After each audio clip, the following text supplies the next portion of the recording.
Sasa napatana hivi anambia, "Hebu rudia ile kitu yako ya hivi." Yes, of course. Tell them. It's okay.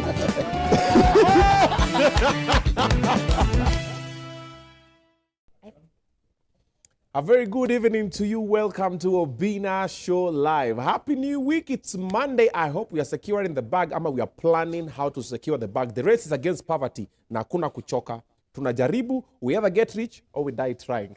Yeah, 50. If you don't get it, forget about it. We are live to you from Miale 72 Lounge.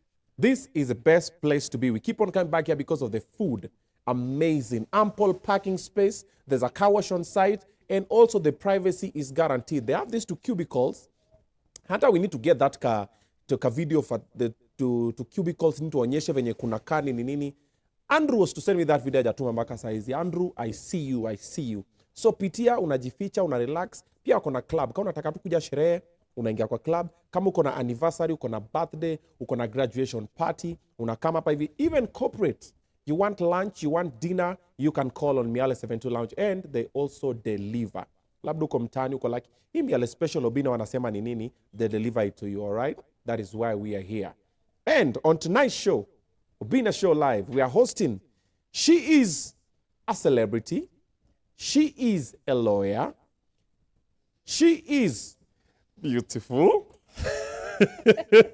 she's a queen, and above all, she is a mother. The one and only boss mama, Maureen Waititu. Hey, shorty. Hey, what's up? How you doing?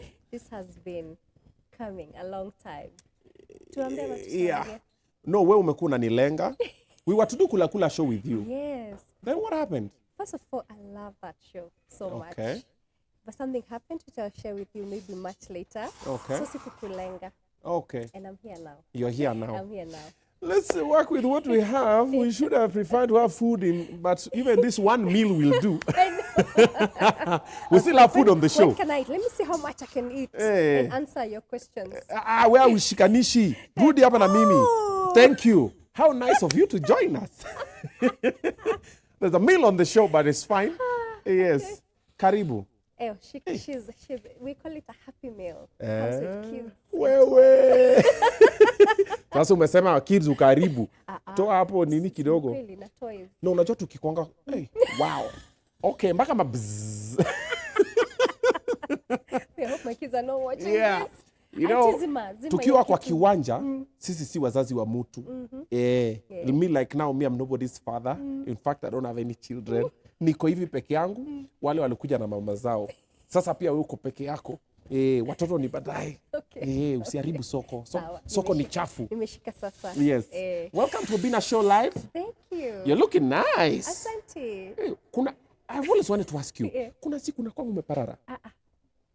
For real? Hata kama nimelala mimi I say, ebu nyumba ikichomeka usiku. Utoke mbio. Watu watoke alafu watu waenti. Never mind. Watu wakuje hapo. Alafu wanaona huyu ni Maureen na kona sangenge ni ng'ombe. Na matuta mbili. And you can't catch me looking. For real? It's Ulali komando kama mimi? It's my love. It's my own love language. I try to look good always. I've always wanted to ask you, uko na night dress ngapi? I see all your posts on nini, mara ka pink one, mara ka white one, mara ni ka black one, mara like, uko na night dress ngapi? Siko kwa drawers, ni mingi, I even lost count. Ni mob. And they have to look cute. Wewe. Yeah. But sasa look cute for who? Sasa wewe for me. Unajilalia. For me. Look cute yangu sasa. You won't call Obinna. Na rehearse. Obinna angekuwa. So mna complain ati when a girl settles down. Yes. No, actually, the thing is this. When you are married or you're seeing someone, the lady should sleep naked. Oh. Yes. Ready to go. Na watoto wakiingia. Kama kuna watoto size different, but si mlango iko na lock. Funganga mlango. Because things get out of hand. You have to lock your bedroom. You know why? Why? Kama uko na mtu. Like me now when I'm alone, my kids, I never lock because they just barge in. Jump, sleep on my bed. But kama uko na mtu, you lock the door because kuna ile ku blackout after. Sasa tuseme ume blackout.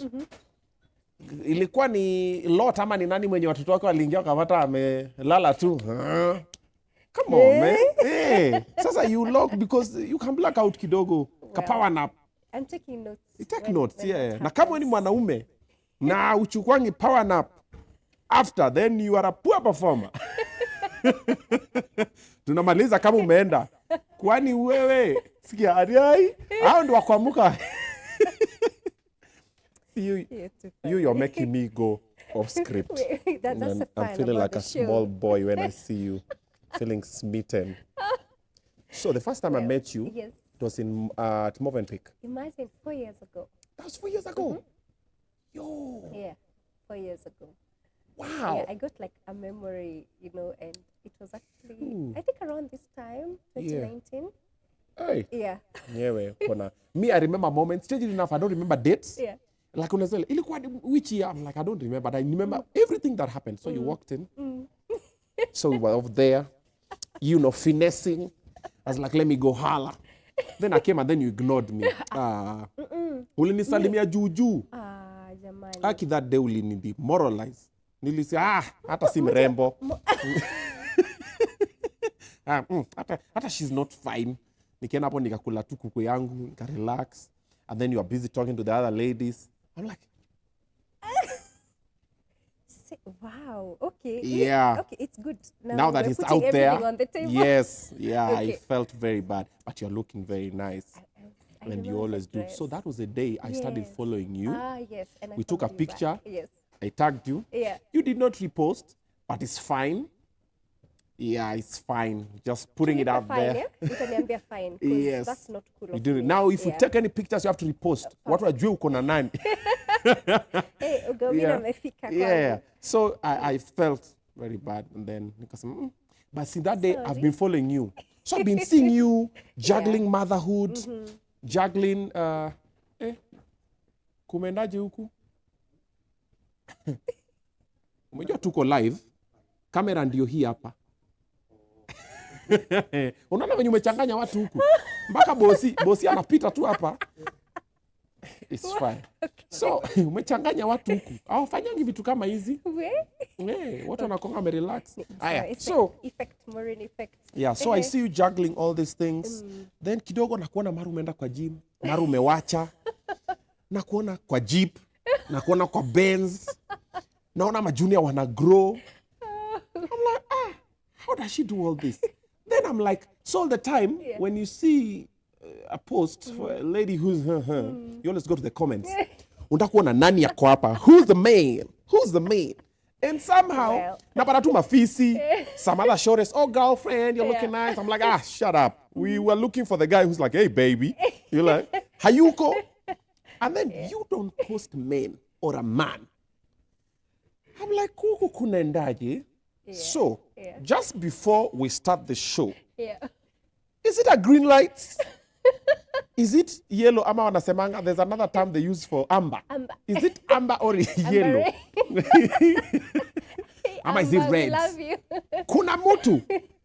I'm asking for them, not for me. Before we start the show, mutu watch for them. Si unaona? For you guys. My fans, upostingi mutu. Kuna morio. Ni ukweli hapo postingi watu because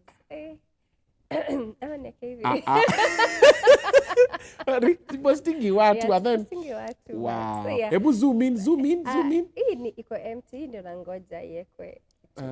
So it's very blank. It's very blank. Yes, so before they put a ring on it, highway is clear. Yeah, manicure done. The nails are ready. Beautiful. We've seen. Oh, your nails sounds ready for any moment. It can be any moment. You never know. You never know. Okay. Yeah, but okay, so I made a decision, of course, after dating publicly and everything that went down, I was like, never again. I will do a public relationship. Yes, okay. But it doesn't mean that it's a secret, but I keep my things private. Okay. And now social media is very curated. For me, it's about what y'all need to see. Night dress. Night dresses, mununue night dress, guitars, my plugs, Yeah. na vitu mingi, what I'm doing on my social media. And because everyone will always have an opinion. Ukileta mtu mara sijui ako na masikio kubwa. Mara sijui ako na nini. Hiyo kisogo. Hiyo kichwa utazaaje? There's always something people have to say. So I figured the only way, if there's something, there's a quote that says, what they don't know, they'll never use it against you. True. Yeah? True. So it remains anonymous. Okay. Private. Okay. But not a secret. Okay. Yo, you know when you win, what do you call it? What? The money. What do you call it? Jackpot. The jackpot. Yes. There'll be signs everywhere.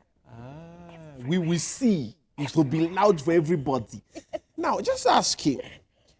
Hey, since we are already in this conversation, Yeah. what is your ideal kind of man? I'm also just asking for them. Yeah. For them. Yes, for them. In case there's any private developer who is scared, yes, who is thinking, what are the signs and symptoms that you might be looking out for? Signs and symptoms. Yes. So first of all, a low-key guy. Like Low-key. Low-key. Why? Like, No. sorry. Ai. Low-key hapo. Wacheni kuongea juu yangu. Mtu asinitaje hapa. Keep my name out of your mouth. So low-key. You know, low-key can be many things. Yeah, low-key can be many things. Low-key can be many things. Yeah. Karibu tumpe CPR. Nimerudishwa. Nimeridimiwa. Waliokudharau siku moja watakusalimia kwa heshima. Yeah, so Low-key can be many things. It means someone who will respect my privacy, my needs, my dreams, because you know you share this with your person, and you know you can feel safe with them. Okay. So they're not all over the place sabotaging. Pigi kelele.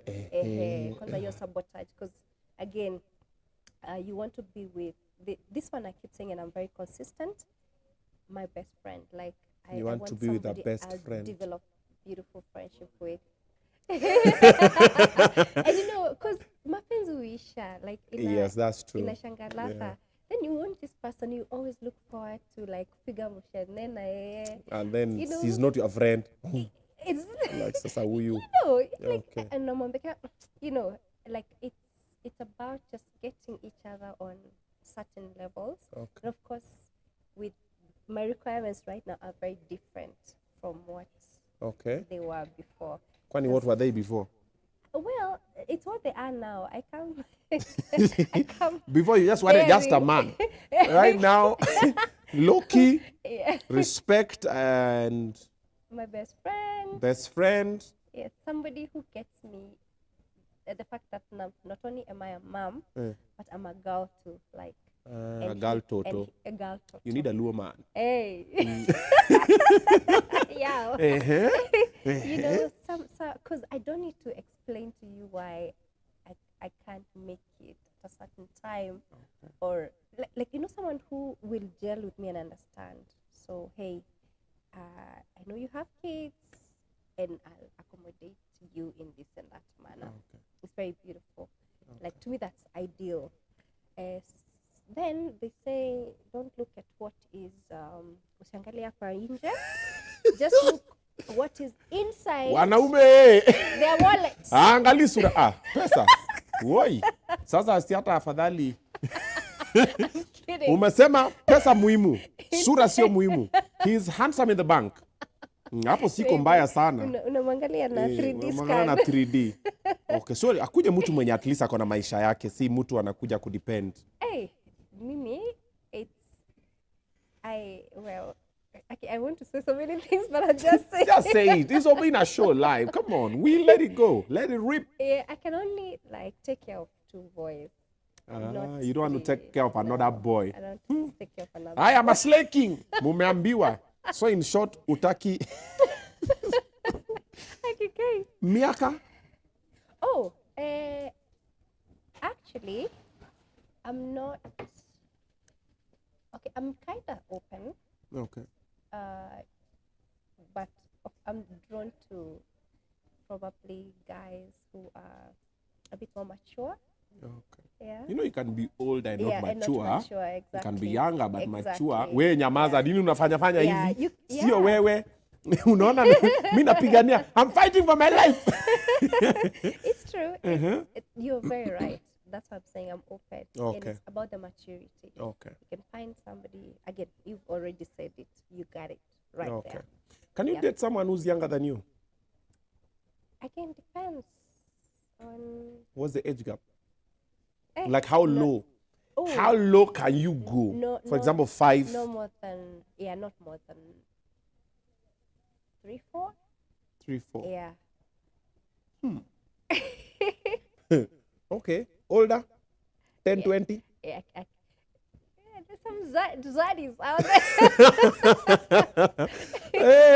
We don't know too. It's okay, I don't mind. Sema Burale akona chance. Well, no comment. No. But it's just something. Just a fine person, like polished. Okay. Kuna vitu zingine, I want to be able to talk to this person, to this person about everything. That's why I say, if you're dating a person, put everything on the table. Okay. Speak about everything, so that there are no surprises later. Yeah. And I feel like that's what kills a lot of relationships. Because mmeng'ang'ana na mtu, mmependana, after 6 months you're like, haya, akona hii, you know, maybe. Yeah. And it's a major issue. I'm talking finances, health, goals, expectations. Like me, I don't want more kids, so I've put it on the table. Yeah, like if the person already has other kids. Yeah, well, yeah. So I honestly probably maybe the criteria is getting now more clear. Like I don't want any more kids, so like if I can put, that's a deal breaker. If you want kids, I'll just tell you. Look, so you want this person to come through and take care of another person's kids, but their own kids no. Why is he taking care of? No, because you will always be with your kids. Definitely, you don't want someone who will be an enemy of your kids. See, taking care of does not only mean financially. Yeah. There's emotional connection. See, they know from the beginning I've come as a package. And can they come as a package? Yes, they can. Or they can come as a okay.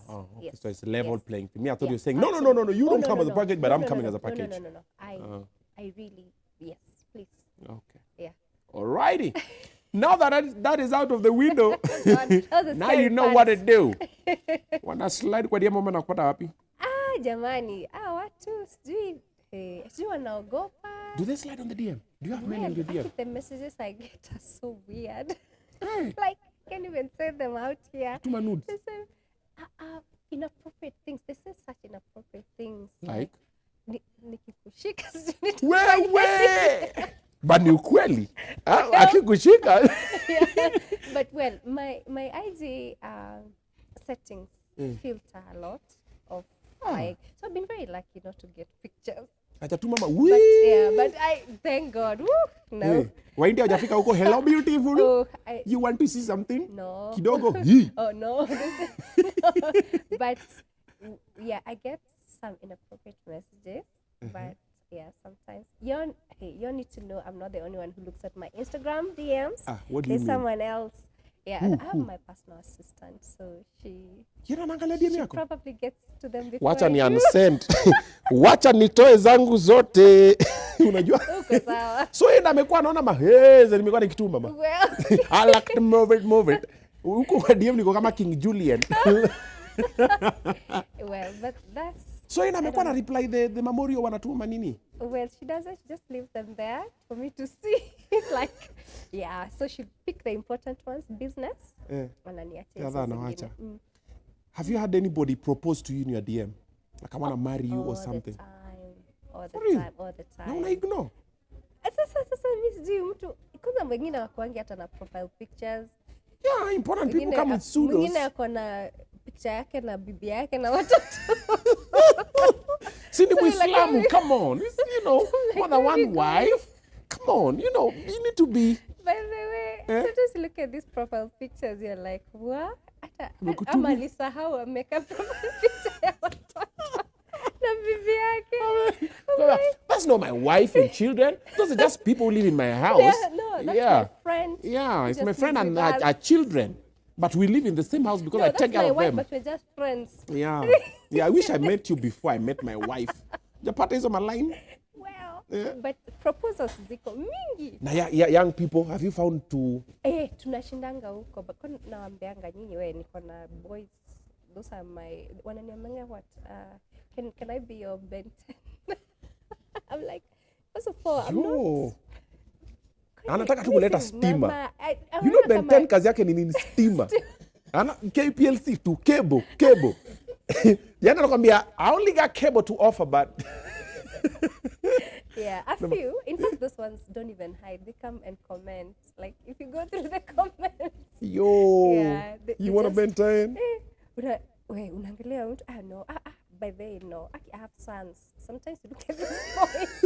You're like, hata ukimleta utaambia watu aje. Umleti hapo? Si unampeleka kwa nini? Hiyo ni cost ingine. Niko na kwangu, but you know, it's coming to my house. Unataka? So, utaki kulipia Airbnb? Come on. Ule kijana ako campus ana kakitu. Tunaenda wapi? Sasa nilipe B&B. Unampick na Benz. Pick na Benz, B&B. You know, you buy the tools of trade. See, I have tools of trade. I mean, I have... Sorry. I meant I have... Yeah. We understand what you meant. It is so bright like lightning. Yo. You know, I've always wanted to ask you. So before we start, let me just get them out of my chest. We've not even started. We're just catching up. I just want to know. Kunendangaje huku? Okay. Haujaiona DM moja ukafeel, huyu kidogo, mwili ka... Hujawai? Just be honest. Mpaka tuka reply labda. Okay, that's a very gray area. Like, of course, there are people I reply to because they're good vibes, yeah? But I'm not thinking, oh my God, like... No, me, I'm asking for, have you had an oh my God? Muta alikuja kwa DM kuzile, la la. Hey. Better than a machine. I plead the fifth. We know the answer. You're a lawyer, right? Yeah, when someone says I plead the fifth, we know. Yes, we know.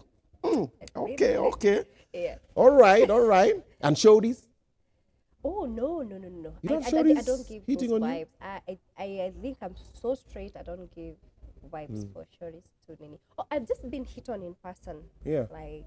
Shorties hit on you? So pretty. And they're young. Oh my God, they're like 20. So you're like, oh, this one is like my baby sister. How can I look at her like that? What's good, shorty? Yeah, like with so much confidence. And I'm like, okay. Na sasa huyu anakwambia nini? Like, at least slaking anakwambia ndaofa cable. Huyu dem wa 20 ataofa? So I'm usually like, I'm sorry. Sorry. No, me, not today. Sorry. Si wanalia? Well, I don't know. Anakwambia nini kwani? As in, the confidence kwanza, Hey, what's up, you know? You're so pretty. Can I have your number? I'm like, what? Ni mama. Like, Soma. Rudisha ulimi huko ndani. Can you tuck in your tongue, young lady? What's wrong with you? Introduce me to your father. Give me the drinks. Mungu nishikilie. Na hii ni maji by the way. Yeah, it's just water. Yeah. Uko sure? Yes, tumeifungwa tu hapa. Tumeilonja. Kusema lakini. Sema. Okay, you can censor some parts of it, but sema vile iko. You know, this show is educational and it's entertainment. So check it, lakini mtu anasema, by the way, I've also learned something from this and I've been inspired, I've been motivated to do better. Wanna watch saizi? Let's slide in the DM. It's okay. That one nitakwambia joke aside. I'll see you on the side. So you'll see me on the side? Yeah. She's gonna see me on the side, ladies and gentlemen. I think the show is over. Thank you so much for watching Obinna Show live. We're coming to you live from Miyale. Haya, sasa tuanze sasa interview. Okay, sawa. You studied law? Yes, I did. Ukamaliza? Na nikamaliza. So you are a lawyer? Yes, I'm a lawyer, but I'm not an advocate of the High Court. There's a difference, yeah? Yeah, mjua advocate ni wale wa kuongea kwa koti. Lawyer ni hawa kuandika makampuni. Sasa mimi naweza fanya kazi yoyote anywhere. I can be in any jurisdiction. Fanya litigation. Fanya litigation. Yeah, advocate of the High Court. Okay. So there's some qualifications that I haven't been able to achieve because when I was in KSL, I got pregnant with my baby, my firstborn son. So priorities took place. But I went through KSL. I did my pupillage. Okay. I did exams, but I kind of have like 2 or 3 papers. I think 2 papers left. Okay. Yeah. You're gonna do them? Yes, I actually want to do them. You still want to be a lawyer? Advocate of the High Court. Oh, you want to be an advocate now? Yes. But it's just a personal fulfillment. Yako ni julikuwa nakuuliza iko na pesa kweli? Honestly, I see the things. Okay, you know now I'm able to see both sides of the coin. Yeah. It's like I'm on top and I'm like, nachungulia huku na huku. Yeah. The showbiz is amazing. Like what we do is amazing. Yeah. I feel like even creating a brand and a name to get where I am, it's not. It's something. Yeah. So it will be just a crown to top up my real, you know. I like it. Yeah. I'm also doing the same currently. I'm doing my degree, but just as a crown. I'm just like, I didn't manage to, but let me be the first person to have a degree in our family, in my whole, from my grandfather until all the grandchildren. I want to be the first one to go like, what's good, everybody?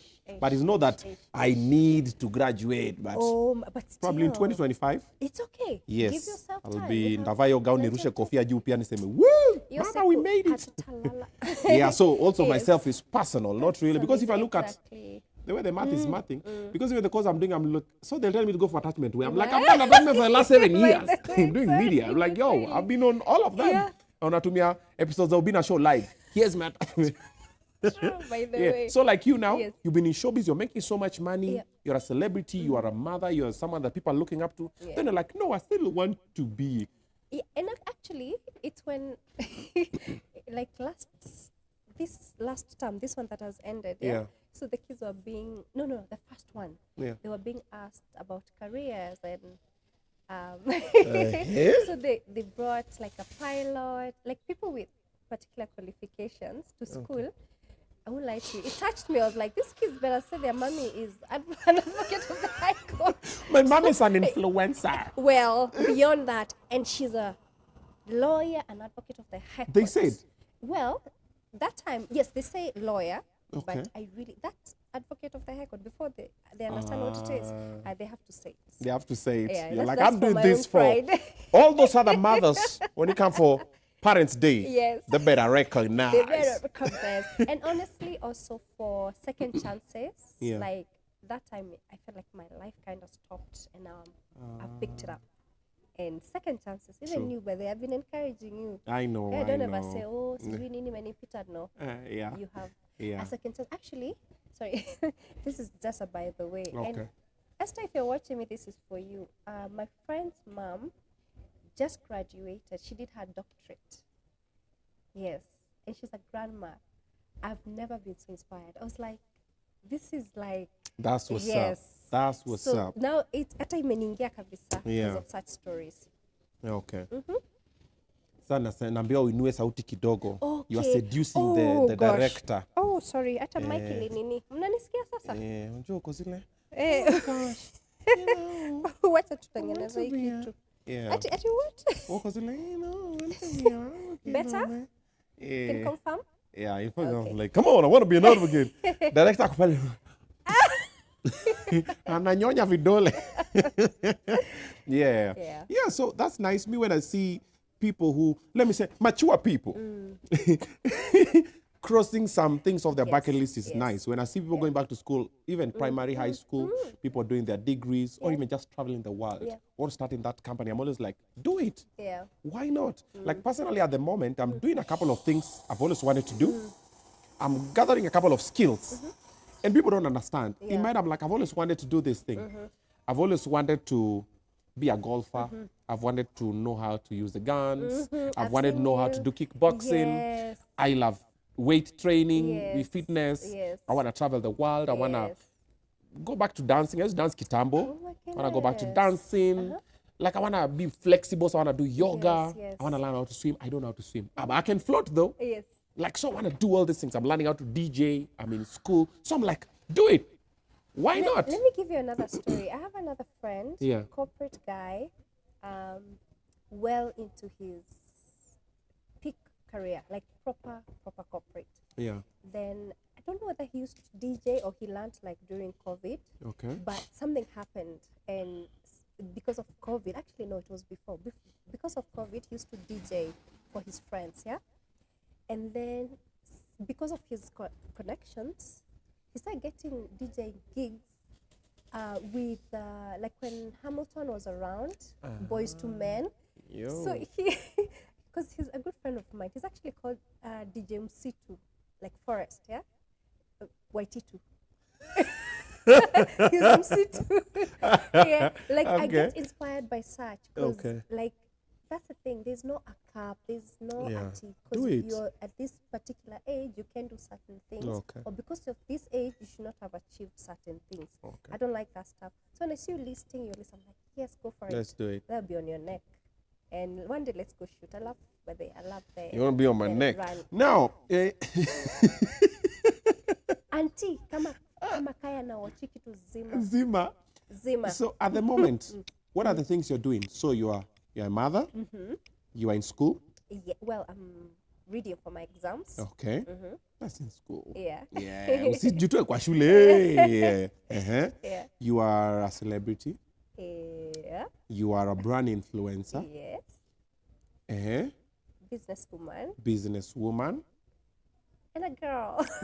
You don't even forget we are also girls. Oh, even me, I forgot I'm also a boy. Yes. Because I forget I'm a mom. We forget about all your problems.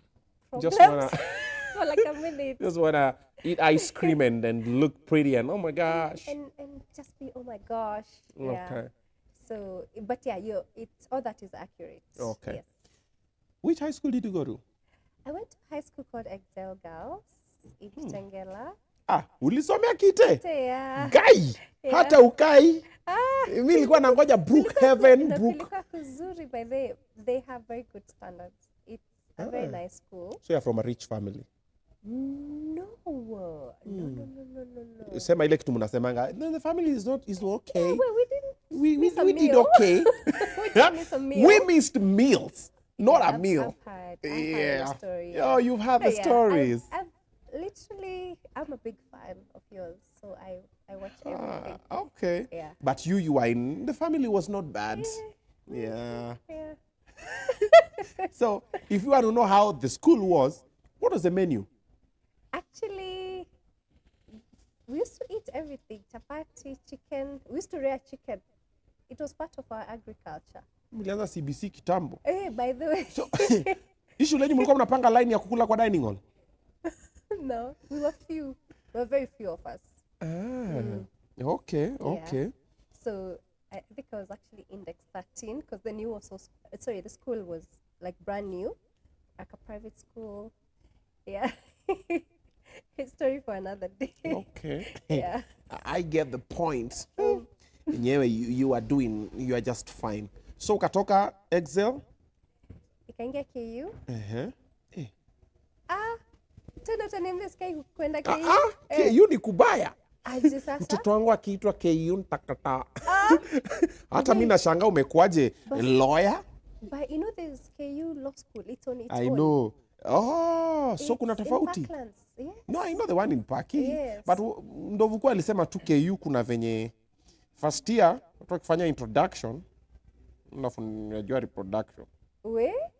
Lakini si Deputy President alisema it produces the best women. Rigathi said that.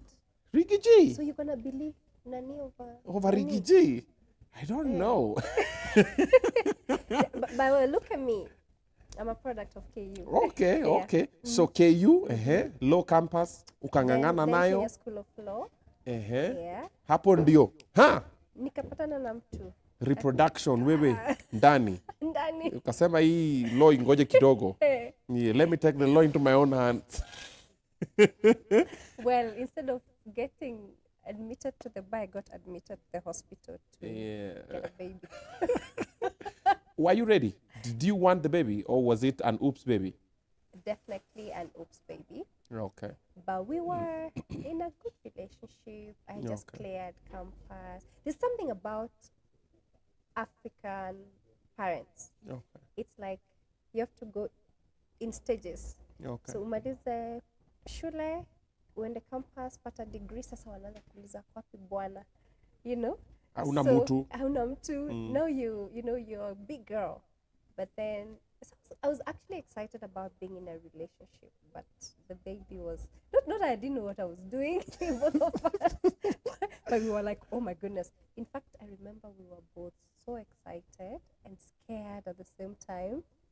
And the first thing, well, the father to my kids did was send a message to his mom and said, what's my blood type? I don't know what we were asking about blood type. And then the mom asked, are you guys, I think she just knew. Are you guys pregnant? And he said yes. So basically, even when we were sharing the news, it was like happy and sad. But honestly, if I could have waited longer, I would have, because nilingia KSL na mimba hivi January kama zimefuatana, because my baby is an October baby. So when I went to give birth, that's when the exams were happening. Is that Uliv? Oh. Yes. Okay. So yeah, now October 20th was starting November. In fact, I had every plan to like just sit, but my baby got okay. Ai, na vile mimi nasikia nikishout. Yeah, so my baby got jaundice, and we had to be readmitted. Jaundice? Oh, so jaundice is a very common thing that happens to newborn. Okay. So they said that their liver produces something called bilirubin. Yeah. So the eyes turn yellow, the skin turns yellow. It's something to do with the liver. And then it doesn't have a treatment per se, but the baby is put under an LED, like tunaona tukitengeneza kucha vile tunakanga hivi. UV. Yeah. Actually it's more of LED. I don't know the difference, but they said LED. So the baby was under that light for like 5 days. So I had to defer some of my papers at that time. Yeah. Then by the time I'm sitting the first round in June, my husband ran away. Nimekapitia. Wewe umefanya auntie aje? Auntie hata sijui Alipata mtu? Alienda, I think ni mtu. Alinipigia kaniambia nimevunjika mgongo. Sirudi. Kwani alivunjika mgongo akifanya nini? Hii siku nyingine akaniambia ni mguu. Si unaweza vunjika both. Akijeni mahali huko. Mungu anakuona. Lambe uso na shetani. Nilikusamehe. How old is the baby that time? He was months old. He was 7 months old. Oh yeah. Yes. Oh no, sorry. October, November, December, 8 months.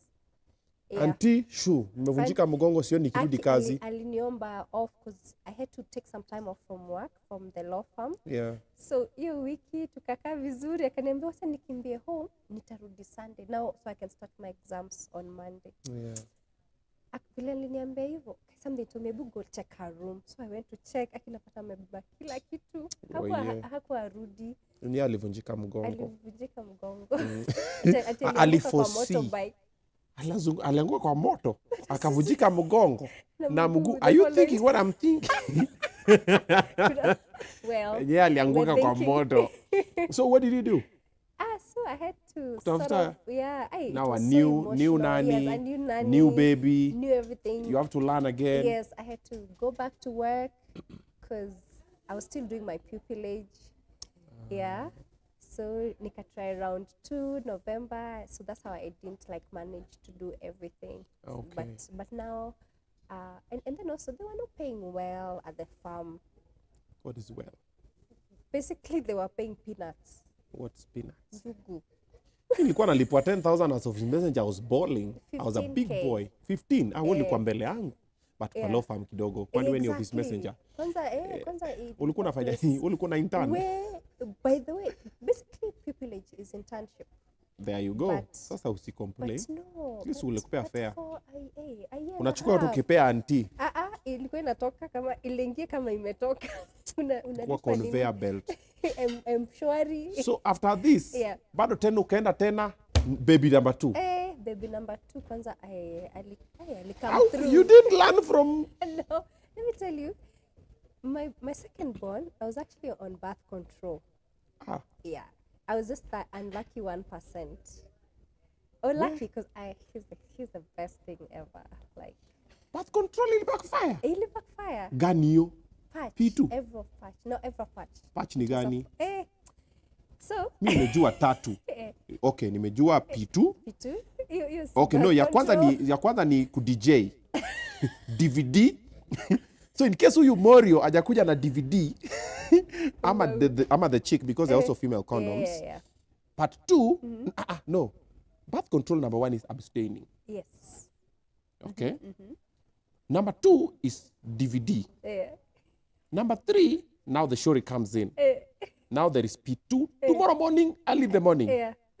Ama kuna ya kuwekwa hapa, I think ni 5 years or something. Yes, 3 to 5 years. Then kuna injection, unadunga I think every 3 months or something. Then kuna tablets that you take every day. Yes.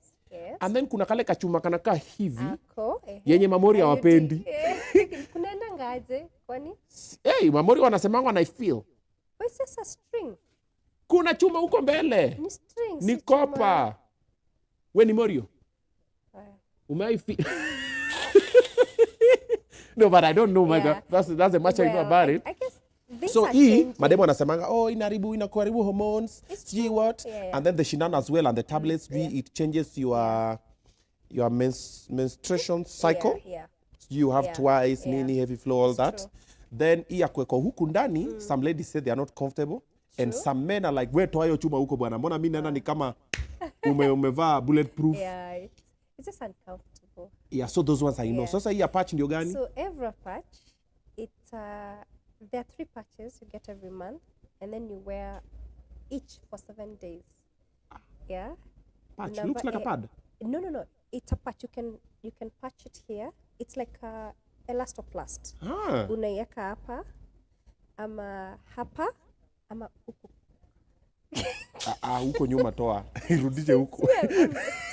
Imagine uko na shore alafu unaona ako na elastoplast kwa nini? You withdraw.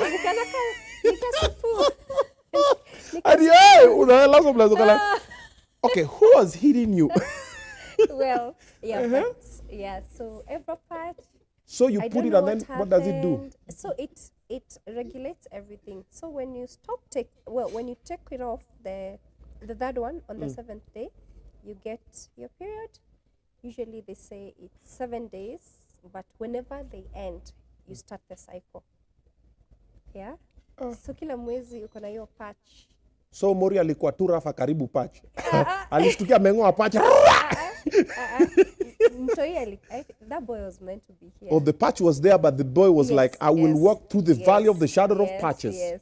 Akatoka kama Nelly, akatoka na patch hapa. By the way, karibu atoka kusema. Akatoka yo. You know the way there's that joke about mtu ameshika IUD.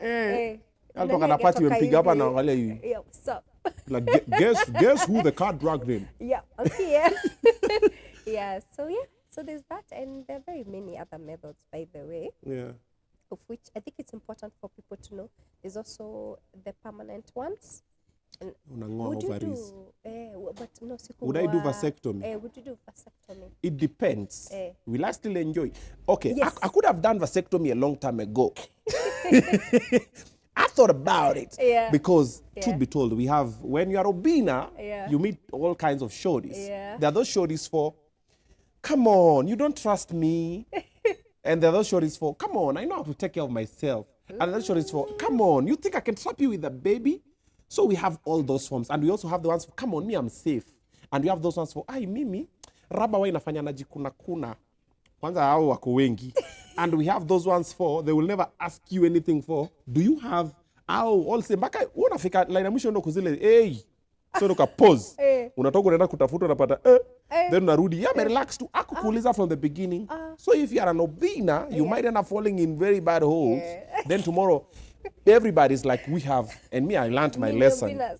Yes, now you have more Obinnas. Now Obinnas now have, Little has another brother, you know what, brothers, other more girls. Then now you look at it, you're like, so vasectomy, I thought about it. Sija research sana. Kwanza ile time Nameless ilikuwa rumors, Nameless amefanya, Nikaka china Nameless nikamwambia, So I thought about it. So watu wanasema is reversible, there's what, but I'm like, sasa imagine, think with me. I do vasectomy. Kuna ile 1% that went backfire. That you have done it, yes, but ipite. Yeah. Akwambie, I'm pregnant. Well. Na ni wale watu wa cover the face, fire the base. Because every man, at some point, you got, kuna kamorio uko nayo yenye mamorio wako wajui yo morio. Because, true story, ugly stories perform. So, kuna huyu mwenye ana performingi, and then akuja kwambie, listen bro, me I'm very lucky by that. I don't know, look at my kids, I'm like, even though amukupangiwa mulitoka visawa. You got the genetic jackpot. It was, yes. Yeah. Sasa imagine saizi upate ule morio, ule wa cover the face, ule watu wafai kumuona. I love now you have a child like that. Now you know you've messed the child's future. Hata watoto wengine nataka kucheza naye, wakicheza naye kalongolongo anaambia kwe dogi. Ati sasa, wewe utakuwa mama, utakuwa dad, wewe kuwa umbwa. Yes, ama anatumiwa kushtua watoto wengine. Wengine wanaambia kule ni chakula manite mtoto wa Obinna. So, I don't want that. So I thought about it. I'm like, it is safer to live with your children like this. Wacha mimi nitoke na watoto wangu niseme haya ndio hawa. Kuliko ni kwa zile nimefunga them tubes. Those people swim bana. Moja anapata li swim akapita hapo na kwa corridor nyingine hivi. Kaambiwa where do I begin? And me, I'm a father. I'd never usema uko na bola liars. The worst I can do is tell you let's do a DNA if I'm 50-50. Well, but here's the same, that's not my baby. If we engage in coitus, two things will happen. You can get an infection or get pregnant. It's true. If you get pregnant, you're lucky. If you get infection, also depends which one. But all of them are not nice. It's true. But if you get a pregnant, you are lucky but also unlucky because now your life stops. The life of the baby begins. Now that woman is tied to your life forever. And the child is in your life forever. And that child is your responsibility, whether you like it or not. And I will not let my child suffer just because he's an ugly kid. So you just be rolling with this ugly kid in the mall. So, oh my gosh. So I would rather vasectomy kidogo tricky. Well, do your research. You'll be very surprised. And then sasa nifunge tubes forever alafu nipate pesa ile natafuta. Mbele ndio nikipata pesa naongeza watoto. Okay. Me I love kids. If I get more money, I'm with 2 you more. that one, I need like 2 boys. So ni balance. 3 girls, 3 boys. Tukwe. Kesi toke dem sasa tena ni kunoma. I mean, I'm also for reproduce. That's what God said. Like, go and reproduce. It's true. But just not you. Fill the world. Sasa hiyo cancel your plan. But then again, you never know what plan he has. Hey, now we are talking. You never know. But it's not mine. It's not my plan. But well, if the patch can patch again. It's true. You still use the patches. Something else. But then, in case you're wondering, but then I'm not embarrassed to talk about it. I have the IUD, but a different one. It's called Mirena. It's a hormonal one. So, so see the copper IUD, it just kills. Inanyonga mkia zao. Exactly, Juu imekaanga hivi. Nashika mkia, we imeshika hivi sasa jaribu kuswim. Mpaka zinachoka mkia na katika alafu now they can't swim now they're like zinaingia kwa haga. Dema menona huku kumbe ni them boys they couldn't swim no more. They're like we'll chill over here the booty. Can you be normal for like a minute? Okay, sorry. They're kidding people here. Where? So yako si kopa imekaa hivi. Well, the shape is the same, but this one is hormonal. So it attacks on 2 ends. So it being there and then it's hormonal. Okay. So it's even more effective than the other one. Kwa hormonal hatujashika kitu but it's fine. Okay, Mirena, just check it out. We'll Google. Mirema si tumejua ni area. Mirema ni penye wa Nigeria wengi na. Kisikia unatoka Mirema, mtu ni wrong number. Ama dem. Yes, so Mirena. New technology, yes. New technology. So you believe that's the best? I mean, you think what? Well, so far it's been working for me. I don't have a baby. So in short, amesema she has been. And there we were thinking, why? Guy, Mulini won. Kwani I can't have it. Umesema it's been working for you.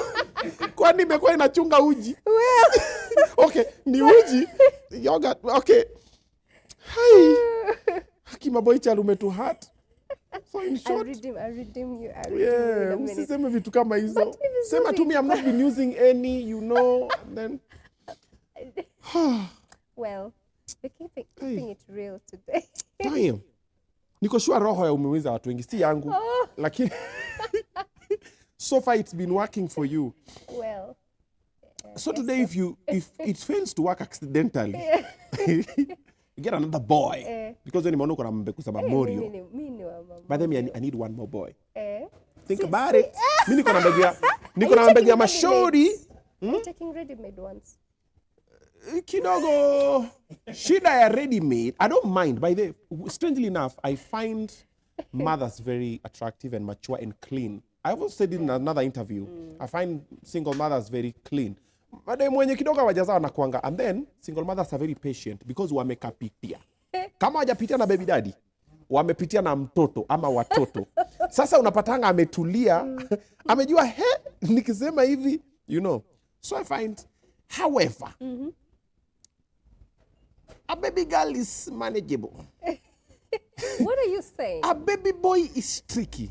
Imagine uko hapo umelala hivi umeblackout alafu unaamka unapata kiko hapo kinakuangalia. Buddha. Alafu saa nyingine ukimwambia afanye kitu akwambia you are not my daddy.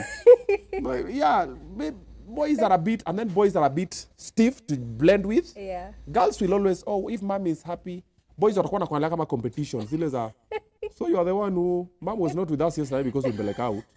So in a battle. However, when the boys are still young, how old is your oldest? 7.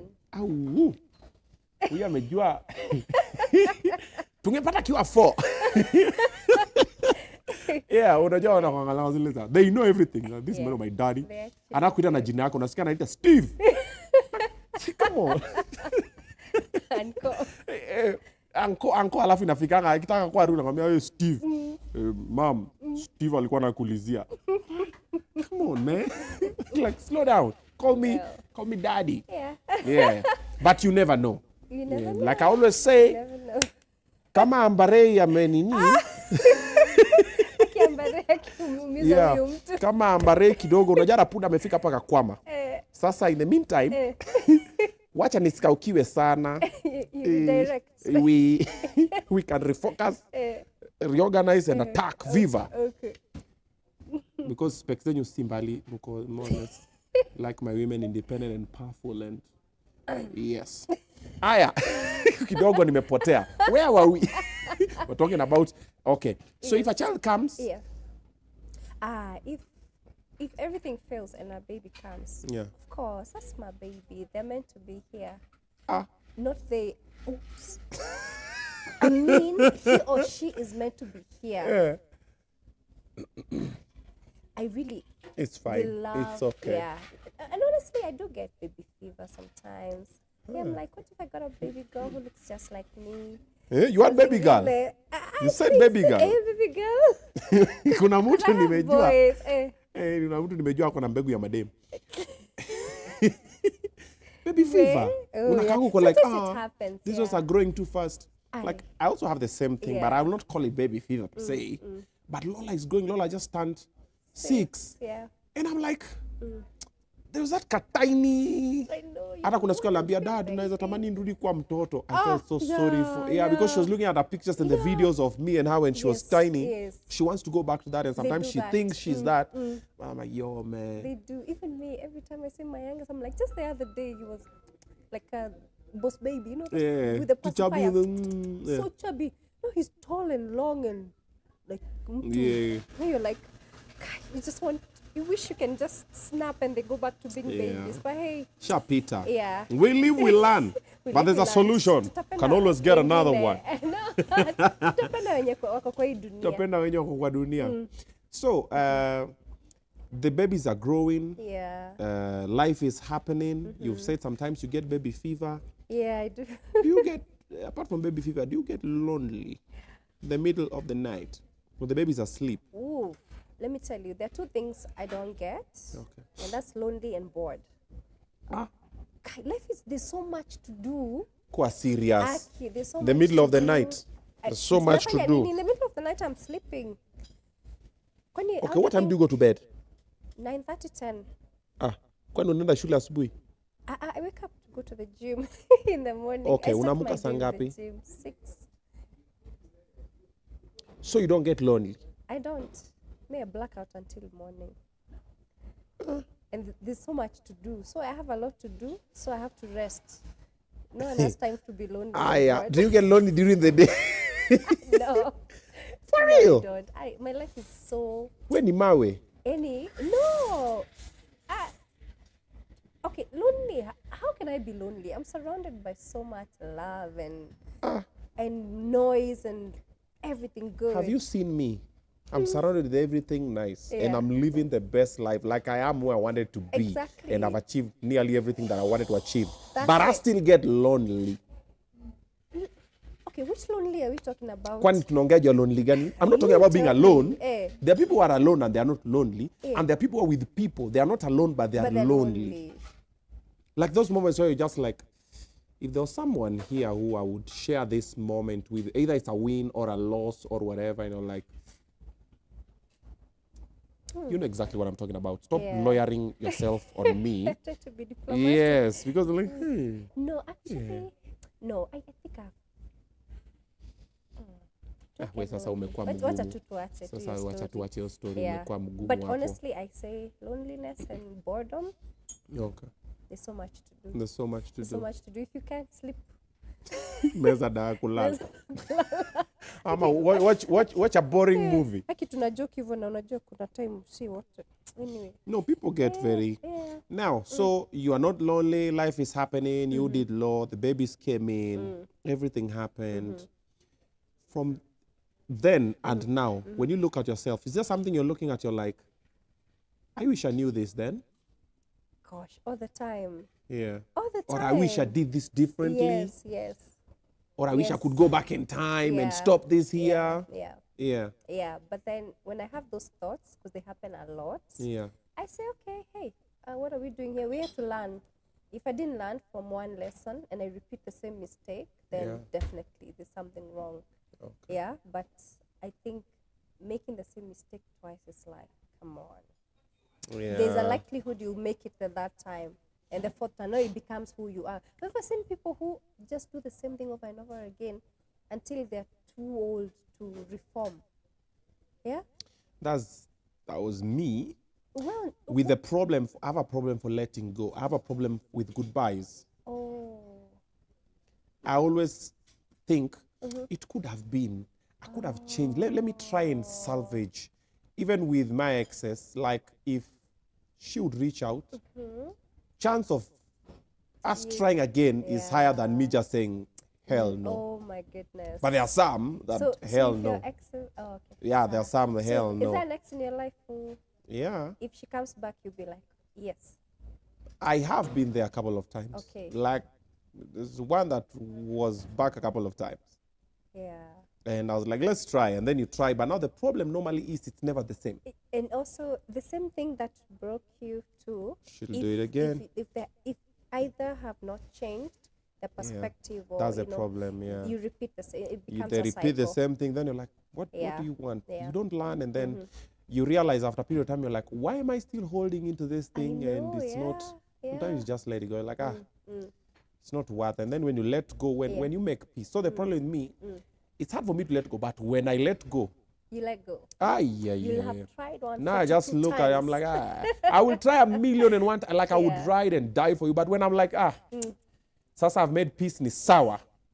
Hata ujaribu aje. Na kuangalia zile, I'm like, now the feelings change. It's gone, and it goes forever. Yeah, it goes now. It's not gonna happen.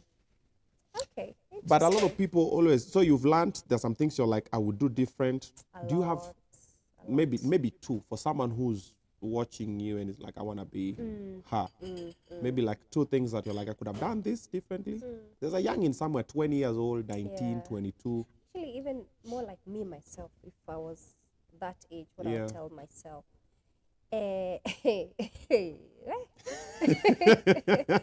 Is that me talking? Yeah, so first things first, like I said, if you're gonna be with somebody, I think it's very important. And this for me is a no-brainer. Put everything on the table, no matter how scary it is. You know, when love is so fine, you become so vulnerable. Yeah. So you're able to assess the situation so that you don't surprise yourself in the future. Eh? Yeah. Like I said, after 6 months, you're like, dry. Ana akona deni sio ya nini? Oh, mara sio what? Sasa kukuwa na hustler fund ni kitu ya kuachia mtu. Sio hustler fund. Maybe they're addicted to something. Yeah. Like I said, family, health, history. It's important to know these things so you can brace yourself. Oh, at least you know what to do and what not to do. So, if okay, how do I say this without? Okay, so you see, at the end of the day, when you're in that moment, I think that's when you're supposed to. But I'm giving this as a relationship, yeah, because there's also life in general, yeah. Just put everything on the table, and whatever you might think is a red flag, it's a red flag. If there's something you're questioning, that's the one thing that at the end you'll be like, wait a minute, I saw this from the word go. Yeah. I should have trusted. That gut instinct, trust it. Then family and friends, they come first no matter what. Like no matter what you have, like you said, you have everything. But at the end of the day, you want that love. Yeah. Let me tell you, if anything even right now happens, if I push you, just say, mommy. You know, like the person you're thinking about is your mom, your dad. So I've come to really appreciate family and friends. Okay. Yeah, maybe Kitambo used to be very dismissive. If you say I won't talk to you for like 6 months, nowadays I'm like, I don't know if I'm going to see you again tomorrow. Yeah. And you know, we're getting closer to that age where more people are now leaving us. Yeah. More than when you're younger, it's very rare to hear about your age mates, you know, leaving. But squeeze unakaka unasikia unani ametuacha. Oh, eh. Like we were just together the other day. Mm-hmm. Our parents are growing very old, so it's not the same. Okay. Yeah. Okay. Mm-hmm. So what I think you can do, Hunter, you can pandisha the voice, the volume, then now mi ndaongea chini.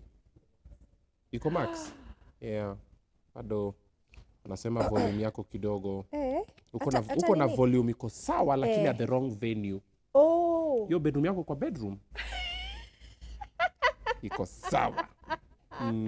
Lakini hapa sasa hapa nataka uende wazimu. Am I the one? You're the loud one. I'm very loud, yes. The one.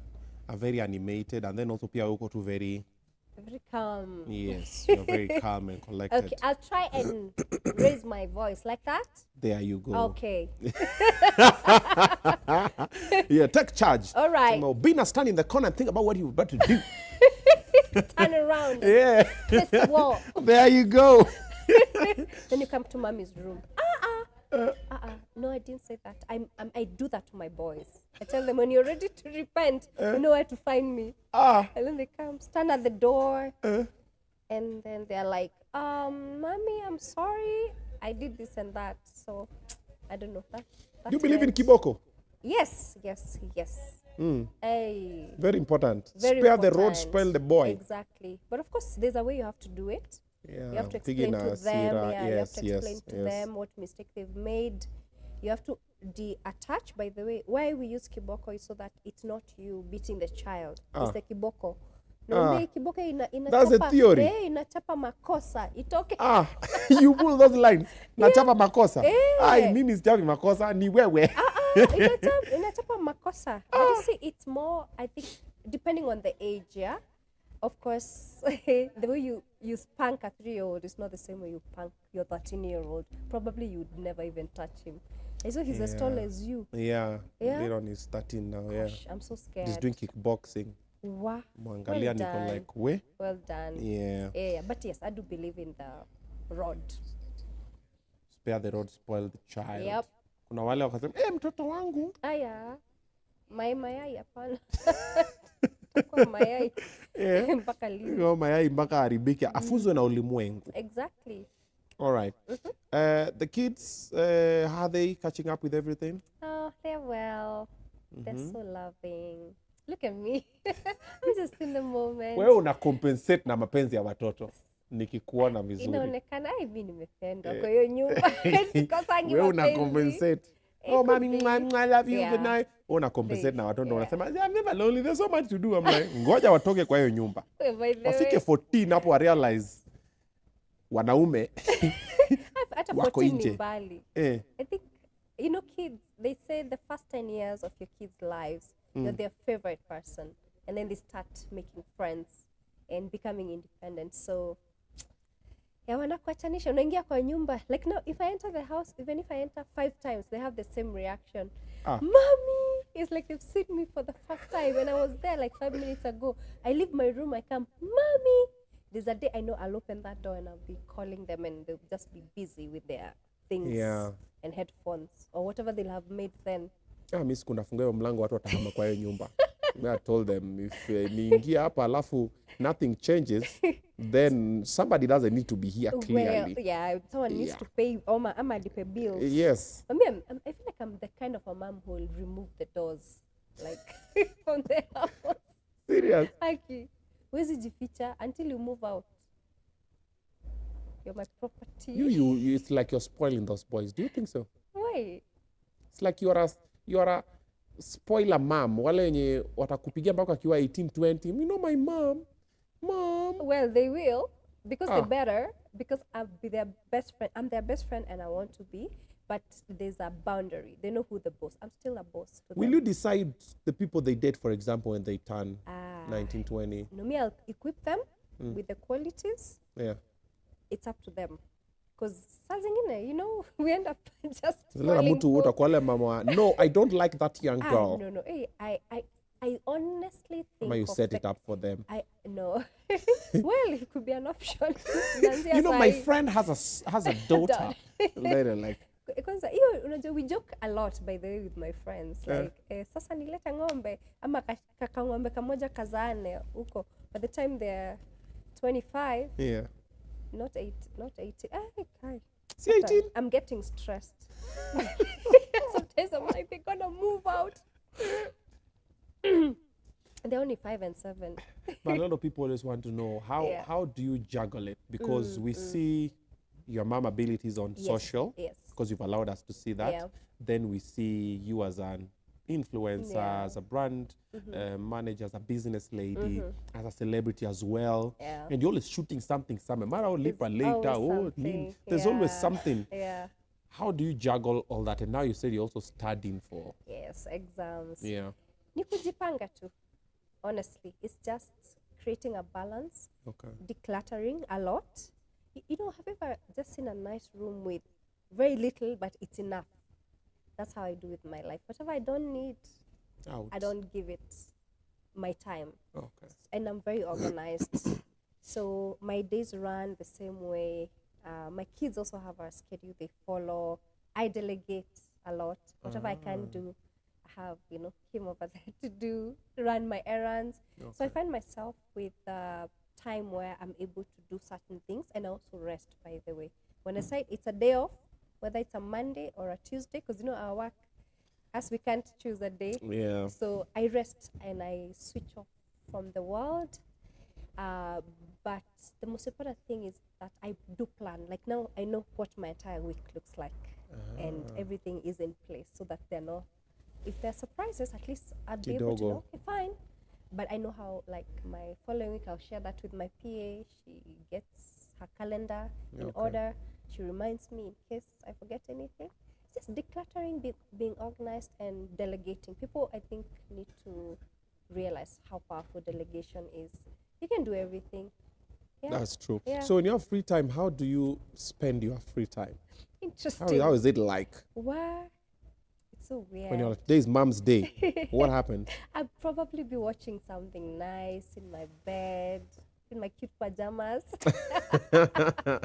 Okay. I should be AKA Miss Cute Pajamas. I love cute pajamas. You say?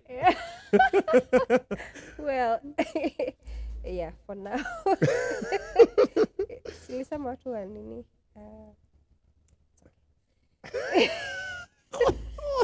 Well, unafanya mpaka naitwa fisi. Kelvs hata anasema sijaona fisi kama huyu ninja.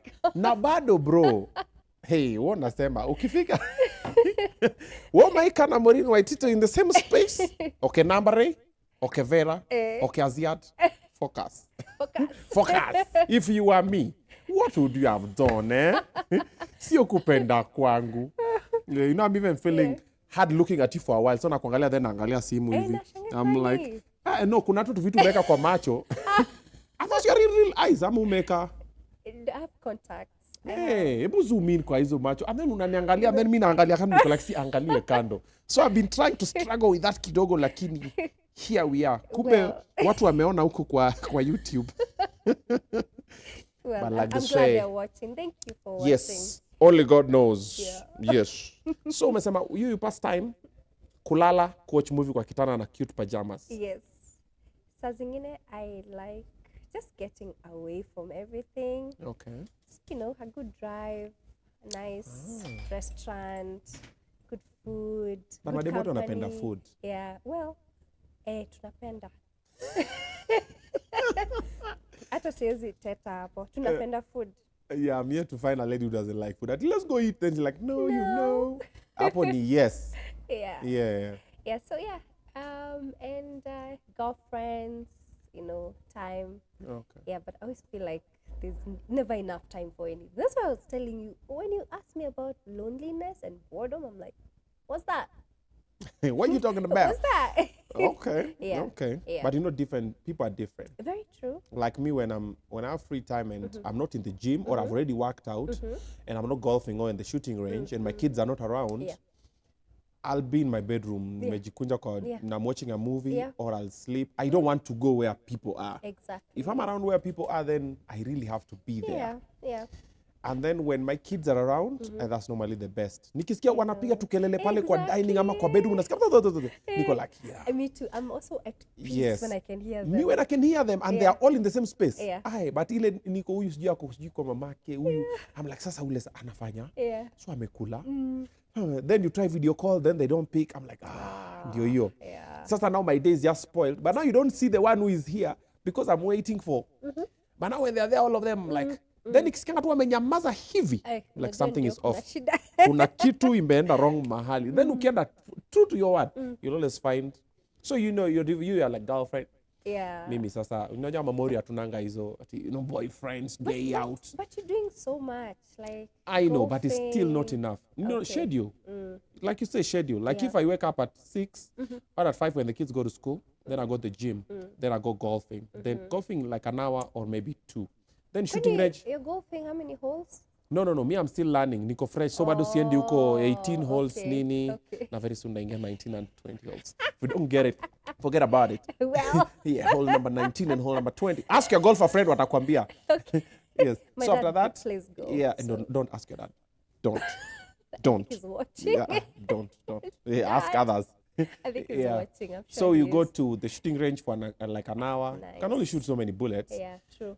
What's left to do? Yeah. You're I saw like, you. okay. Yeah, I saw you. Sorry, before you tell me how lonely you've become. I saw you, removing the bullets, putting them back. Okay. Like, that's so cool. I'm a sharpshooter. So how much have you learned to shoot? I've just told you, I'm a sharpshooter. If you bury it. Well, let's come back to you. Okay. We are interviewing you. Why are you talking about me and my lonely life? I'm not lonely, by the way. I'll just say there's some moments you where you feel like it could have been different. I'm fine. Yeah. I'm okay. Living. For a moment. One day at a time. So, you're a mother, you're doing this. You've said what you do best is delegate. Yes, delegate. And plan. Your best pastime is 9:30, 10. So it's past my bedtime. Oh, almost. Uko na talent. Half an hour. You didn't see that coming, did you? I didn't see that coming. Guy. Yeah, I think. Guy.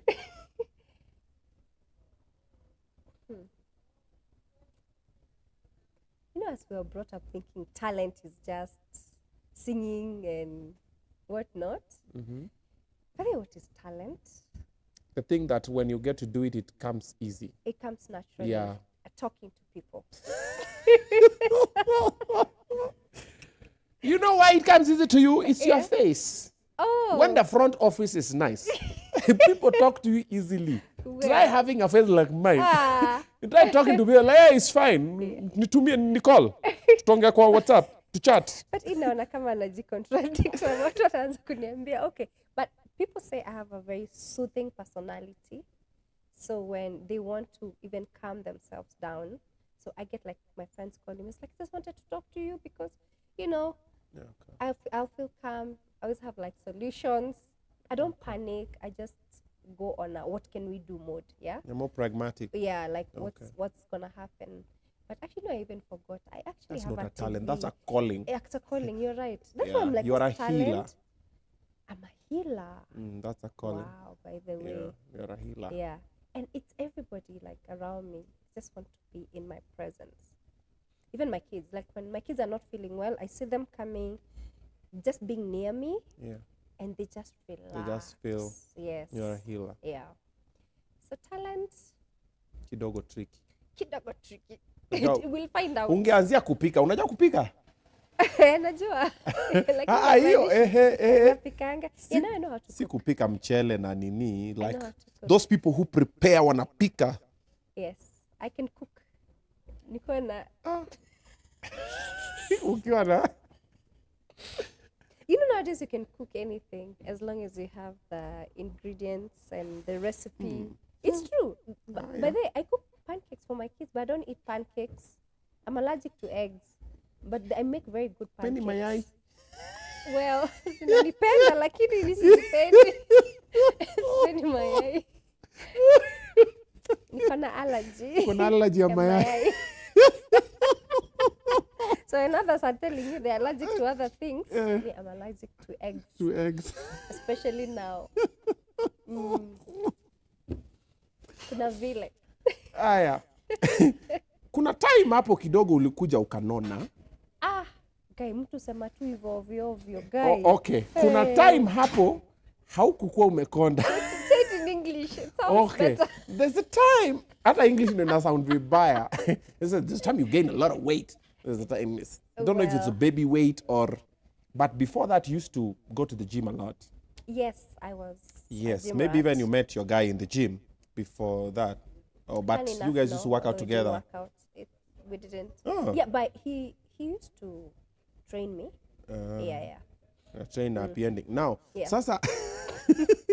So then at some point you stopped gym kidogo, everything happened, and then tena kidogo karudi tena kwa that body.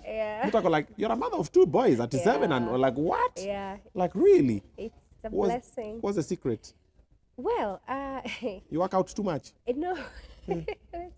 Machuma tu. Machuma nazo nainua 4 times a week. I need to be strong to handle my person.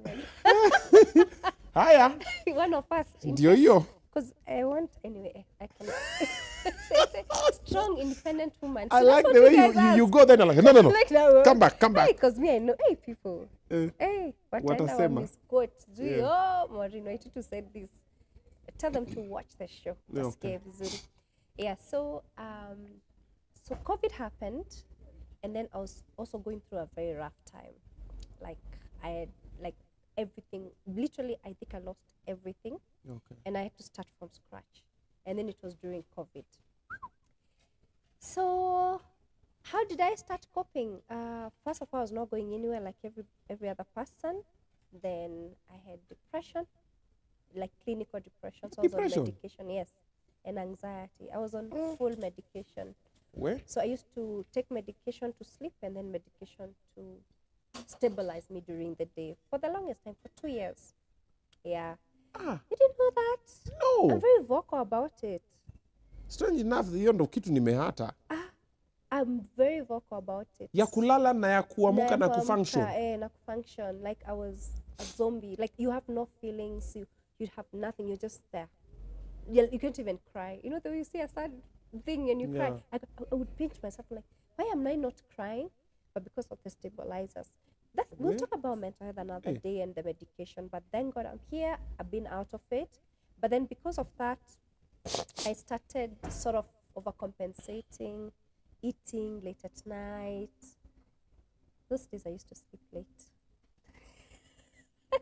So najipata hivi. Dawa haikuwa inafanya. Mimi, funny enough, I would eat like, and I liked only salty snacks and foods. So zingine najipata nimekula, you find, you know, like bags of chips, like crisps, yeah? Unapata bags kama 3. Ingine nimeshikilia hivi, nili blackout nayo. I just piled on weight until one day I woke up and I was like 94 kgs. Yeah. Crips zinaonyesha watu. Oh, they have very high calories. And that's the thing, you might say, hata sikuwa nakula vitu mob, but then when you look at the calories, you find like one bag is like almost 500 calories. Unararua, una blackout. Kesho unararua, una blackout. In fact, I feel so guilty. Then I spend the whole day feeling nice, drinking my water, eating my vegetables in the evening. But then if you saw my skin that time, now glow. Okay, I'm glowing now, but I was even glowing some more. Because you're healthy during the day, but at night, something strikes at 9 on the dot. House Galonga Luka. Well, my house manager, let me know, say, hey, well, that's my manager. Let me tell you, she manages that household, yeah? Okay. Alikuwa ananisikia usiku, nimeenda, I stomp. I'm a heavy walker, yeah? So, sometimes anafungua mlango, ananingoza, anasema, panya imetoka kwa pantry. Ama asubuhi ananiambia, hey, mamake kulikuwa na panya ingine, mmebeba crisp zote. Would laugh about it. But then it wasn't really funny because now I started getting very unhealthy. I knew exactly what I was getting into in terms of I was predisposed to diabetes and high blood pressure because it's in my family, right? So then somehow I met guys from Nairobi Bariatric. They inserted a balloon. Yes, a gastric balloon. So, okay, it's talk up mpaka midnight by the way, if I start explaining. But they take the balloon, they insert it in your stomach. She can swallow. Hey, wait. Yeah. Damn. She swallowed the whole balloon. Wait, focus. You have to take notes. Ulimeza balloon? Yes. But deflated. Come on, magician. You know magicians do that thing. No. No, I'm just trying to understand. Okay, so they put you out under general anesthesia. And like umezima. Yes, unazimika like 20 minutes. Na mdomo Yeah, actually, yeah, you have to bite something before you sleep. So when you sleep, they just go down your throat. They fill it with saline. Wanatoa pipe. Unakaa nayo 6 months. You lose the weight. You go back. They'll do the same thing. Take it out. And I lost like over 20 kgs that time. Ulikuwa 94, sasa uko 84? When you do maths. Si 94 na 8, or 74? Thereabouts, yeah. Ngoja. Uko na balloon? Yes. Sasa kwa tumbo? Yeah. So muta akupiga ngumi una So wewe sasa ukianguka kwa ocean na wezi think. You are buoyant. Well, I don't need a balloon. Not. Why do you need a balloon in the stomach though? Well, crips? Well, it's more psychological than physical because they take you through like a psychotherapy sessions that, you know, you understand why sometimes, you know, we eat because of emotions. Yeah, and you have to detach. Yeah, me, I eat for a living. Exactly. That's why I'm always in the gym. Nakula. No, that's why I work. I want to eat what I want when I want. Yeah. Hakuna balloon naweka mahali. That's a healthy relationship with your food. I had an unhealthy relationship with my food. I hated food. You hate food? I couldn't eat like kuku. Now I'm enjoying. You know the way kuku inakuja? I couldn't eat. Like the whole day I'm like, But then now the snacks, the salty snacks. Nayo.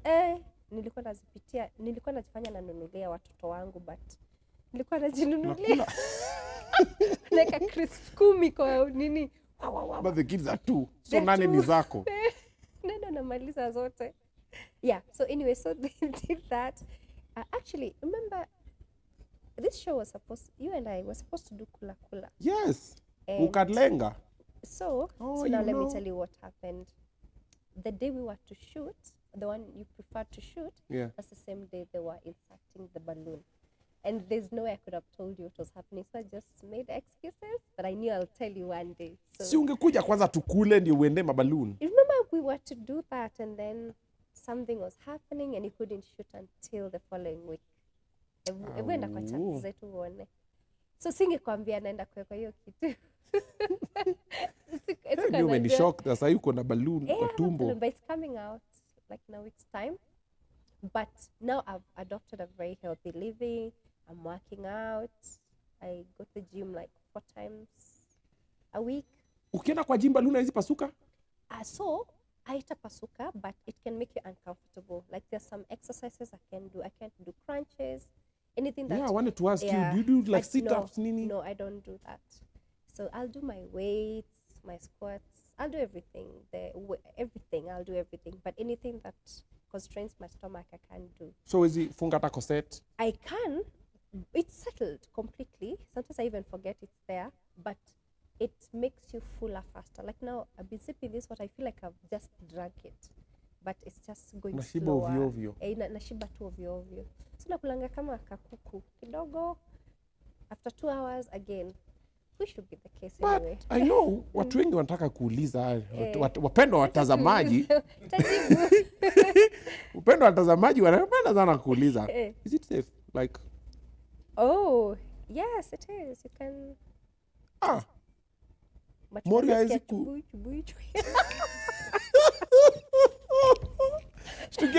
Tuge metoboka. Maybe to your, like, you know when you've drank a lot of water and you try to jump up and down, you feel like able. Yeah, maybe. That's some creepy things for the brother. Moria atakuwa zile za, yo, if you meet a new guy, he doesn't know what's happening. Na kushika hivi tumbo nasikia fui. No, you can't feel it by this. It's very small. It's tiny, but it occupies 60% of your stomach. Yeah.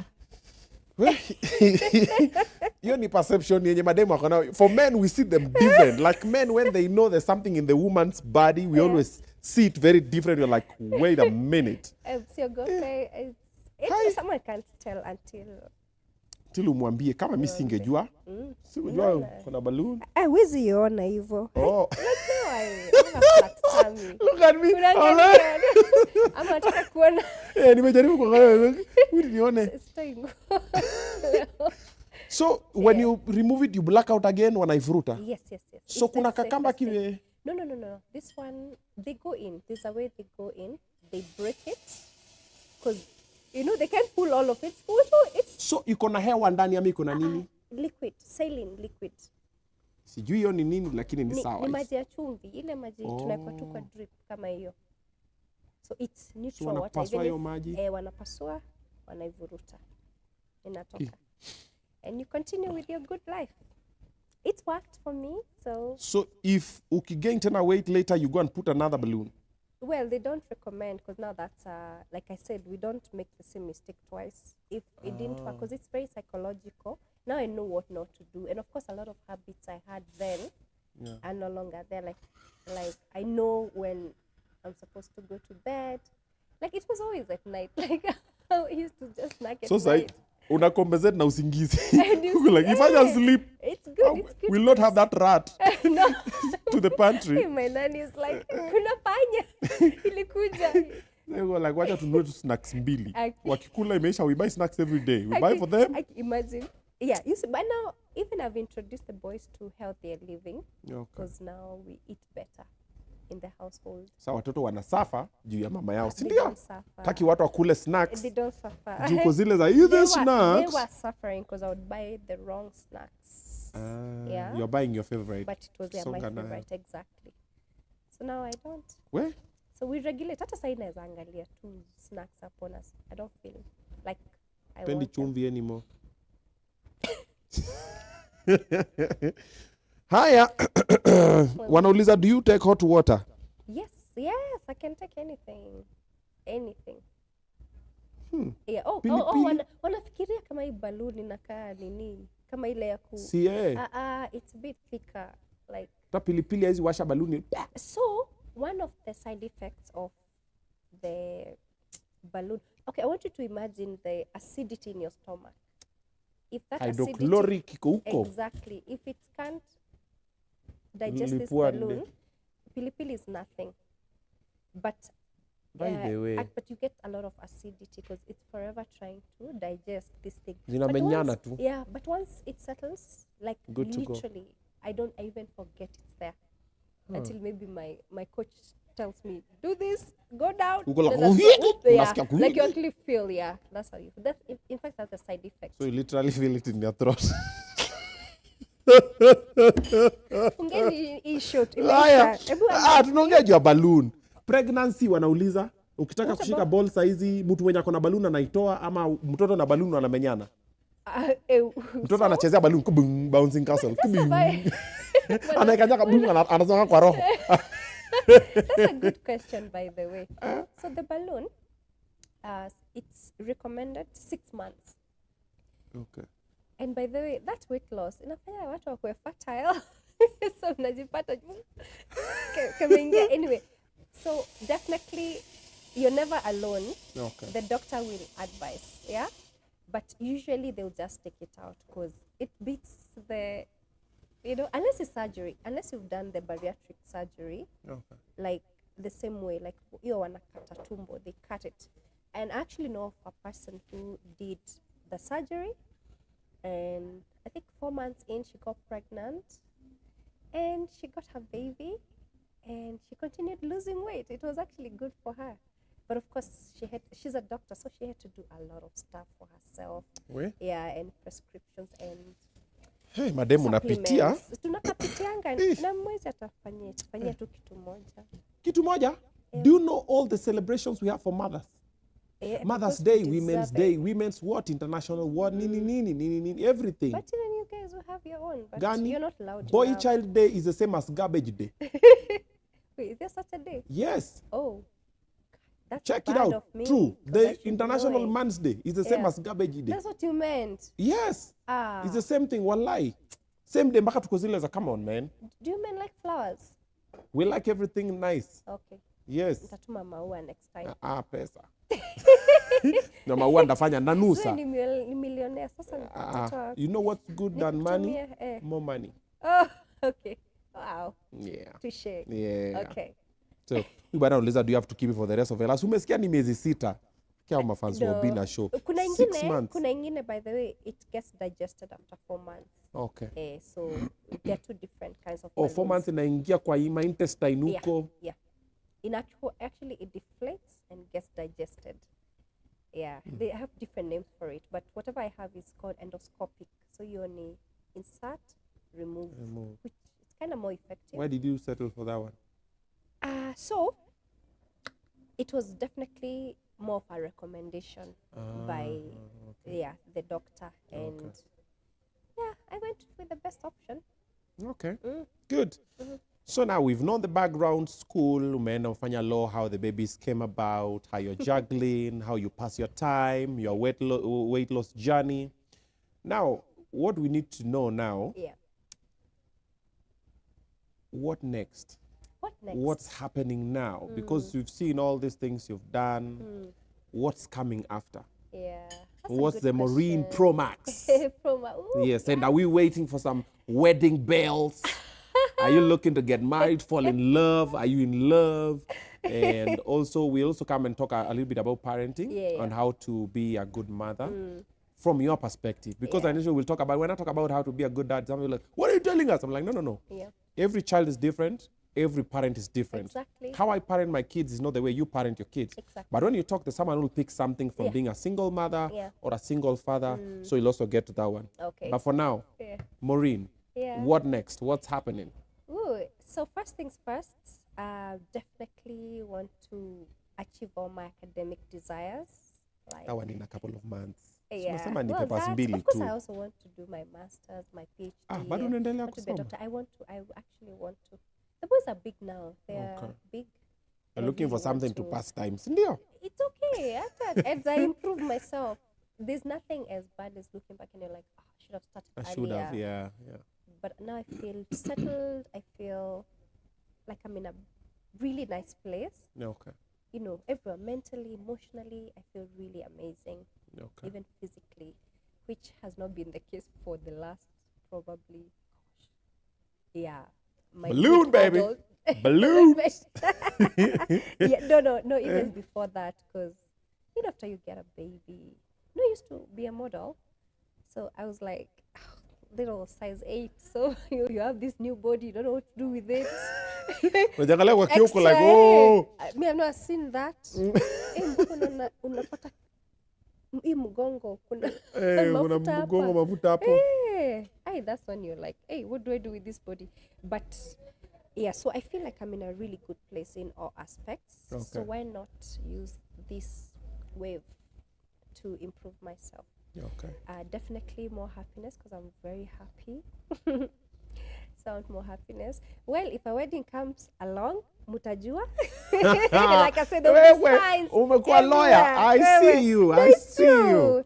Usitufanye hivyo, lakini ni sawa. I'm saying if. Maybe God's plans Ungesema are when. others. No, I manifest. don't. Kwani, do you know, that's the thing with chicks, yeah? Until you're proposed to and you're given a date, kwanza, wacha tu. Vunja yote. Kwani hata chukua tutupe kwa balcony pia sisi. Yeah, I think this narrative is controlled more by the man, but it's important. Sometimes we make hints, but I can't say when, because I don't know when. But if. Okay. Mtajua tu. Sawa basi. Mtachomeka hivi macho. Tachomeka macho. Like, watawachana tu. Si ile timu watawachana tu. Watawachana tu. Me, whoever. The minute you announce like this, you're like, how long? Watawachana tu. Like a timeline. Well. So now parenting. Someone is also a single mother. Yeah. They might be struggling, or there's something they're not doing. So what can you tell them to look out for that you've tried and it's working out for you and your boys? Boys, yeah. So being a mom to boys, there's always this fear. Probably I may not be the only mom who fears like the kid's going to be too, like there's something missing, and that's the male figure. The father figure. The father figure. Yes, the father figure. The father figure. And for me, I say whether the father is there or not, every person has male, good males around them. Like it could be grandpa, uncle, in your church, in your school. Anyway, in fact, I'm always challenging. Like last time we had a Mother's Day brunch with the school the kids go to, and I challenged the moms and I said, can you go back home and tell the fathers we also want to see more of them, so that in this community they can raise these boys, mentor them, and just be there for them, yeah? So I'm very open to having other male figures around my kids, because I can be a bomb mom, but I'll never be a dad. That's true. And I don't even know how to do male things. I'm the girliest girl you'll ever find. Yeah? I don't want my kid to be like, like I want them to have that manly part, yeah? So utilize the male figures in your life, the ones you can trust only. It's okay. These things happen. Forgive yourself, and accept the situation, because a lot of people dwell on the bitterness, what if, why can't the other party do this and that? No. At the end of the day, I say if you find yourself as a parent, the other person, the other chromosome or the genetics that made this this child, any of you, anything can happen to either of you. One could go to jail, pass away, God forbid, get invalid, lose their mind, anything. Gosh, I was not supposed to say that. I'm supposed to use the proper terms. But, you know what I'm saying? Like incapacitated in one or the other. So what if this person maybe doesn't want to be there? Just take over, take the reins and go. But sometimes people, like a lot of moms dwell on that, like, so much anger, bitterness and all that. The sooner you let go of it, the better. And it helps you focus on the right things. And when you focus on the right things, everything else falls into place. If the dad is there, even better. It's a bonus. Yeah. or vice versa. So, but do it like knowing it's only me, myself, and I. At the same time, utilize the people around you. Like I said, I love delegating. Like my dad comes and takes the boys like once in a while. No, actually twice a month. Yeah. And he tells me, don't call me. Don't call me. Tuko sawa. Yeah, like that. And they love their grandpa. And yeah, like just have the right people around you. What of, you know, we have deadbeat dads, but also we have bitter mothers, baby mamas. What would you say to, there's a boy or a guy out there who has a baby mama who probably might not allow them to be in the children's lives for whatever reason? You know, different people have different reasons. It's true. You know, maybe she's feeling not loved. Maybe she's trying to compensate. She's trying to hurt you. She's trying to get back to you. Maybe she's trying to heal, so she doesn't want to be with you and whatever. Whatever reason they have their reasons and they feel it's very valid. What do you say to such people who are just can't be there because the mothers? And also, what do you tell to those mothers who are trying to stop their fathers from seeing their children? Well, in a perfect world, it could be as easy as ABC. Black and white, but it's never black and white. So here are two people who have made this baby or babies very passionate. And you know what they say? The person you give yourself to the most will be the one who will hurt you the most. So some of this pain is very deep. I think just give each other time to heal, but definitely at some point you have to let the kids' interests come first. Okay. But then again, the kids' interest could be protecting your own child from the other party if the circumstances are not okay. But it's never, I will never let you see these kids. It's definitely not, again, like I said, it's not as easy as ABC, but you have to give yourselves time, but you have to also be willing to heal, so that one day you just wake up and you're like, tulipata tunafaitia nini? Like, if you see my mom and my dad, you'd think they're together, but they're not. My dad is actually married to another person, but when it comes to me, they're united like this. Me with my big age. Like, whenever they need to come through, they come through for me. So you find also time heals, time makes things right, but whatever you do, make sure you're not doing it to hurt the other party, and also not to hurt the children. Yeah, but I guess time heals everything. And people use the children as collateral. Fali wawili wanamenyana, watoto ndio wanasuffer because of two egos colliding. It's unfortunate. Yeah, most people find it's not the best interest of the child, but of the mother or of the father. When there's no moves. Yeah, tricky. Alrighty. There you have it, ladies and gentlemen, boys and girls. Mmejua mambo ya kufanya. Finally, let's come to social media. Yes. You're very big on social media. You are loved. Of course, kuna tu wale watu wenye hakupendi tu for whatever reason. So how are you taking all this in, though? Yeah, well, at first, I came from being a sweetheart to getting like so many haters at the same time, you know? Yeah. So I didn't know what to do. But now I really don't. I'm able to balance because sometimes you see someone who writes something, you're so tempted to respond to them. I know. And you're like, listen, you're not going to eat me up. Your comment does not define me. Or whatever you said does not define me. You just delete, block. I know it's not easy. Sometimes it will eat you the whole day. You're like, alisema nini? One negative comment. You can get 50 positive. One negative comment, you're like, that rotten egg. Yeah. The one that smells the most and ninis all the other. It's so bad.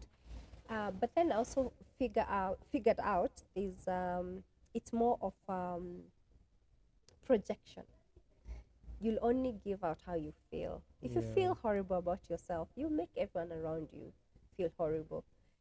Like, can I give you an example? I blocked someone this morning. So there's a photo I put, a very nice photo. According to me, I think I looked amazing in that yellow dress. Don't think. No. You know. You know you looked. Never let someone take your shine at you. No. I look dope. Own it. Put it. Yeah. You posted it on your page. On my page. First of all, they're coming to my house to with your bundles. With my bundles, yeah. So, and it's always, in a way, aligned to women hating on a physical feature about me. So this person asked me, but I'm so suspecting myself. He told me, how come your face looks, your face looks bloated. Face is bloated. My face was is in a bloated. bloat. I don't know. That's what I was mandazi, wondering. I had to, and your body is slim. And then when I looked at her bio, she's calling herself director of my life, director of this. Hey, the links I was tempted to directed her to the block list. I was like, please direct yourself. It's always like that. Like you'll post something, they'll ignore all the other positive attributes, and then they look for one thing that, according to them, it's not right. That is what they'll comment about on a negative. You're like, umeignore hizi vitu zote. Atu utakuwa umevaa nini. Hiyo kiti hapo nyuma. Like they will zoom in. Look for that one mistake and make sure they've told you. But then it's a projection, yeah? So such people, you just maybe they need more love than that hate. Need the block or the you can tell. Sometimes I do say, especially when someone says something ignorant, I will respond. But if it's straight on hate, like what was that? I was like, okay, this is not a person you engage. And this is like at 8 in the morning, looking at this. I think she wrote it very early in the morning. She didn't sleep. Like, she just Insomnia inafanyanga watu hivyo, mashida. Jamani, na mashida, sindio? Yeah, but then also just being, I don't know whether you asked the question. You said, how do you handle the how do you handle social media, the love, the hate, everything? How are you taking it all in? I love my followers. They're my family. They've held me together. Like sometimes when I'm feeling some type of way and I put it on my IG, you get so much love. And these are people I've never met, but they just decide to love you. And they're in swarms, you know. And I meet them out there.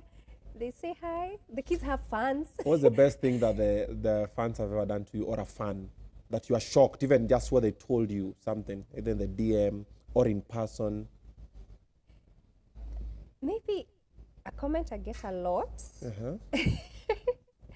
So I don't know if it's a compliment or a bad thing. I don't know, but it kind of I go like, oh, okay. Tutajua, hebu sema. They say, you're so much prettier in person. Like those photos don't do you any justice. I'm like, oh, that's good. Well, I've never said it out loud, but yeah, like I love it when like they just compliment and say, oh, you're even more nice in person. Or maybe they recognize that and then they send me a message later. It's like, I said hi to you. I'm the one who said hi to you. I didn't even know you could say hi back. I was so scared, but you greeted me. I'm like, but of course. In fact, the way you're walking around and you're like, hey, everyone is like, hey, Oga Obinna. So you feel like they're your friend. So you react the same way. That's the same way I feel about my fans. They're awesome. Nice. Yeah. Nice. Sometimes when I meet people and I don't talk fast. Yeah. Because it means someone figures out it's me, now we'll start talking to catch up, then me na I bother with things that are not my responsibility. So how are you? Yeah. So unapita msana kwambia anakudiem nilikuona na ulikuwa umekunja sura. Hiyo sura ni defense mechanism, because the minute you figure out your sura inakuwa fake. Yeah. Yaje Obinna poa sana mambo. And then by the one thing I learned, someone says, how are you? Say I am fine. Yes. Keep quiet. Okay. No more. If you go, I am fine and how are you? Hey. Open sesame. Sasa hapo napatanga sasa everything. All right. Yeah. Kuna swali yoyote that inawachoma munataka kumuliza? I'll take maybe 2 questions for our viewers on YouTube. If you have any question that you really want to ask her, itume sasa hivi, then we can ask her and then we wrap this up. Any kitu yenye mtu amekwambia ambaye ile ukasikia yenyewe ukapata msura kama mandazi. Kama mandazi. Basically that's what this person said. Yeah.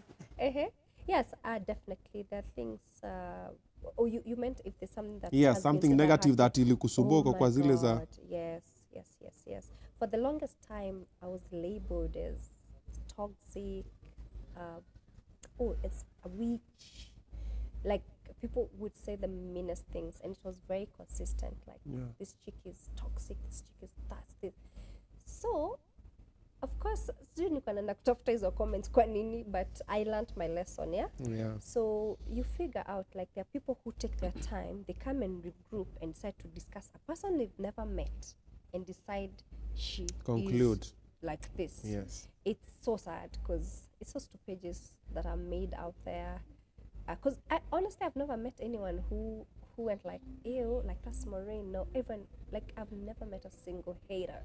You never meet them. Like me, someone has never come to my face and told me. Exactly. But online wako. But they admire you so much. Even people you meet in person, they talk so well. Then later you come and check, you're like, this is the same person who said this other negative. They send you a negative DM, then they forget to send you a positive one, then you see both messages. That's the worst one. You're like, wow, make up your mind. No, sometimes they send a positive one. Yeah. Then you don't respond. Then they start sending negative ones. Then you're like... Yeah. For me, what I got a lot was sorries. Like a lot of people who like insulted me in my DMs, they came back to apologize, like a lot. Mi wako pale kwa page ya watoi. Kwa YouTube ya watoto. But it's fine. It's fine. Like sometimes you just have to let it go. Yeah. And you don't have to explain too much to people. Yeah. There you go. All right. Someone wants to engage you in a business level. Coach, anaitwa Coach Ken Okoye. We see you, my brother. My email address is in my bio on Instagram. Yes. Oh, and I have a YouTube channel, Maureen Waititu. There you go. Yeah. Don't say it as a by the way. Own it. I have a YouTube channel. That's what's up. Called Maureen Waititu. Yeah. I discuss matters, mommyhood, lifestyle. Someone was asking about podcast, focus on issues, wellness, mental health, awareness, and stuff like that. So your YouTube. Actually it's coming up. I didn't want to spill the beans, but now that they've mentioned, it's coming up. Yeah. So be on the lookout. Kwani Obinna anatakanga kila dem? Sijataka dem yako. Ni watatu. Ambare, Aziad, na mwingine tutamtaja for security reasons. At the moment amemeza balloon. Well. Yeah, but Ambare Rapuda amekwama huko. Aziad ajibu DM. Sasa tumekwama na ule tumekaa na fimbo ya mbali. Sasa si killer, please. Don't confuse me. And at the moment niko soko huku mino kanjo, ni kushika watu na kulala ndani. Sasa I'm allowed. Yes. Sasa don't be so tough on me. Come on, man. Siku moja baadaye nitakuja kuangukia mtu. Ngoja tu. Tell Maureen we love her. We have a lot of those. I love Maureen. I love Maureen. The way she carries herself. I'm happy she healed. Mama take care of the babies. And there's more happy days ahead. I have been there, but God has changed my shame. Watu wa kanisa wameingia hapa. Okay. Vindication. Yes. How does she deal with challenges in life yet remain calm? Rewatch the interview. Rudi mwanzo utapata. We've discussed all this. Coach Ken amesema ana slide kwa DM. Maureen, your growth is exceptional. Saitet Siayori. Thank you. All right. We also have Ati Yvonne Kimathi. Wapenzi watazamaji, pesa ni mzuri sana. Wacha sisi raia wa kawaida tupambane na intermittent fasting and rope skipping. Unaruka mara mbili, unakula chapo 35. That's so relatable, man. Yeah, ukiwa na pesa unaweka balloon kwa tumbo. Na unasema, they put you out, and then, you swallow. It's saline. No spitting. Oh! That means no spitting the balloon right there. I like it. I like the way you think. Your brain is... I love it. Tunaweza pelekana hivi. Ama nyinyi mumeonaje wadau? Sasa ona wanaume wananiangalia vibaya. Si mjipiganie. Si mimi najipigania. Well, I think there's this other side of me that people... Yes, mtu anasema Obinna, you are a good paps and Maureen's a good mom. You can make a cute couple. I second that. Just Megan. I like the way you're thinking. Munanipigania. Ambare atajua ajui. Kidogo wacha niulize. Pia unapenda Range Rover? Gari ni gari, si ndio? Mashini. Igurume yende. niende. Si tutafika tu. Kufika tutafika. Sasa shida ni nini? Hakuna shida. Lakini nikikuja na hiyo shape ya Range Rover, S-Class hivi. Mashini toka huko. Thank you so much for coming. You're such a vibe. Aki nimecheka. So when I first met you, we didn't talk that much, but I saw you laughing with other girls. Then I thought, is that a fake thing that shorties always do to each other? Oh my God. Then, but I'm like, so I thought it's. Then now, today we also met offline. Then also we've been talking. Yeah. And you're just a vibe. And thank you for coming. Thank you for being an amazing person. Don't stop. Thank you for being a good mother. Don't stop. If your relationship with the father is good and you can allow him to see the children or he's seeing the children, don't stop. Like you've said, there's something you said that I really liked. You can be all the mother you want, but you cannot be the father. No. I also normally say that I can be a father all I want. I can't be their mother. That's why me with my kids, I'm always, if your mothers want to see you, they can see you anytime, anywhere, provided they don't mess with the school schedule. Sleeping patterns and few other things. But kwangu watakam wakuone, shule wakuone, they have your number, they have the nanny's number. But wacha mtoto wa feel. So that's a very good step. I love it. Keep the hustle. Me, I love securing the bag moments. Yes, keep doing it. Keep being with those big machines. No pressure for boy child. We'll keep supporting. We'll keep celebrating. Kuna Marvel executives. No, Jeep. Marvel, yes. Oh, Marvel. He was my neighbor for a while. Oh, yes, Freddie. Yes. Freddie was my neighbor for a while. Hey, Freddie. Yeah. By the Marvel executive, if you're having a wedding, you're having a birthday, something like a Jeep, my limousine, my Mercedes, talk to Marvel executives. They will link you up. But asante sana.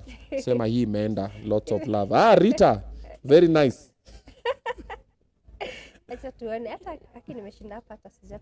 No, we want to eat now. This is Miale 72 Lounge. I got you. Today you are in my hands. Yes. And also, no, wacha tumalize na wewe kwanza. Any last words? Any last words? Kwao, mimi bado tuko na wewe hapa. Right there. Thank you so much for the love you've shown me. Thanks for the growth. Thank you for believing in me. Na bado, like, Promax is coming and we are going there together, okay? Follow me on all my social media pages. I'm just Maureen Waititu. Meja Prince anasema Maureen, can I be your lotion? Juu unakaa nice and lovely. Wow, Meja, you can do better. Nitakunaribia. Lakini Meja, that's a fire line. That's a fire can I be your lotion? Unakaa nice and woo! I'll be using that line. Kitu nameless anaweza sema. Thank you. But sasa huyu ako na jina. Alafu anaitwa Meja. Come on. Thank you so much, guys, for watching. So our next interview in the next 10 minutes, we have the best CBC teacher ever. If you've not seen this guy on TikTok, sijui unaishi wapi? Anadansianga watoto, anaimba nao, wanatua kuko ndani, alafu tai yake inakuanga inafika hapa. This guy, I always see, I'm like, I want this guy to teach my kids. He's the best CBC teacher ever. We're going to be having a conversation with him in a short while, so stay tuned. Wacha kwanza tupunge kopo la maji. La maji. Kopo la maji. And then we'll be right back. Thank you. We out.